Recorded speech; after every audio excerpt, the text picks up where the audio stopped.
Welcome back to Dakota News Now. It is now time for another edition of Owning Your Outdoors, and joining me as always is Doug Schroeder from Lewis. And Doug, we've had some storms roll through lately. We've been talking about tree damage a little bit. We're going to just talk about trees today. Yes, we're going to talk about trees and some of the issues. You know, there are beautiful trees. There's no such thing as a perfect tree. For everything that a tree gives us, it gives us shade, it gives us beauty in the fall. They all have issues.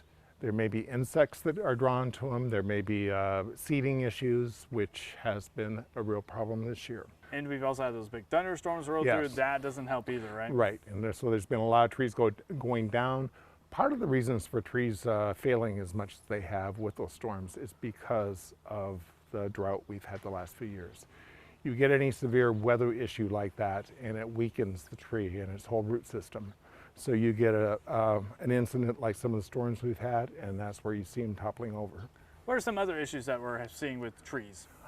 This year, I think the biggest issue I've had people asking me about is maple trees. Because of the drought the last few years, probably they have dispersed an abundant amount of seed throughout the city. And because of that, we have seedlings growing up all over yards. So people have asked, what can I do? And there are a number of things that you can do. One of the most effective is making sure the soil is wet and pulling them. Another way you can go is a herbicide. But now with herbicides, I really recommend you study it, know the application rate, know what it potentially could do to your yard if you'd apply it wrong. We don't want any dead spots throughout your whole yard. And then the last one, what I'm recommending to most people is just keep mowing them off.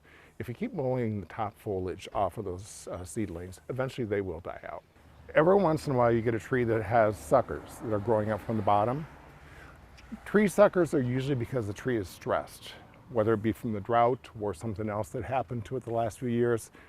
It's sending that out as a way of survival, extra foliage. The problem with that is with the foliage is growing at the bottom, it's not sending anything to the top. So you really want to cut these off at the base, and so you're forcing everything to go up to the top of the tree. And whether you have big loppers like you or small loppers like me, it just matters as long as they're able to go through that stem, that stalk. Yep. Yeah, just make sure do not cut it into the trunk of the tree. You don't want to go actually into the trunk, but make sure you cut it off and be persistent. They will come back, but keep cutting them off, and you'll eventually get them to die out. I worked a little bit on this one today. You can see the difference in the front here compared to the rest of the tree.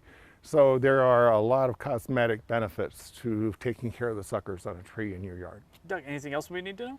Yes, wanted to talk a little bit about storm damage and what it can do to a tree and ways to fix it. So this damage actually happened a couple years ago from straight line winds when we had the tornadoes come through Sioux Falls. It decimated this tree, but the owners decided to keep it. You know, it's flourishing, but wanted to point out one thing that does happen with trees that have been damaged in a storm. It stresses them, and because of that, they start putting out shoots because they want to create more foliage to create more energy for the tree. And that's all great. Cosmetically, it doesn't look good, but also you're getting the energy flow down here to the tree instead of up above. I do recommend trimming them off and getting ahead of it and keeping them trimmed down. That'll force everything to the top. You really want the top of the tree to be the star. Doug, any other tips you have for us? Nope, just wanted to say one more time, every tree is beautiful, but every tree has its problems. So we just deal with the problem, find the solution, and move on. Take it in stride and let that tree grow. That's right. All right, we're going to have all this information online at dakotanewsnow.com after the show. Doug, thank you for joining us. Stick around because we have FastCast right after this break.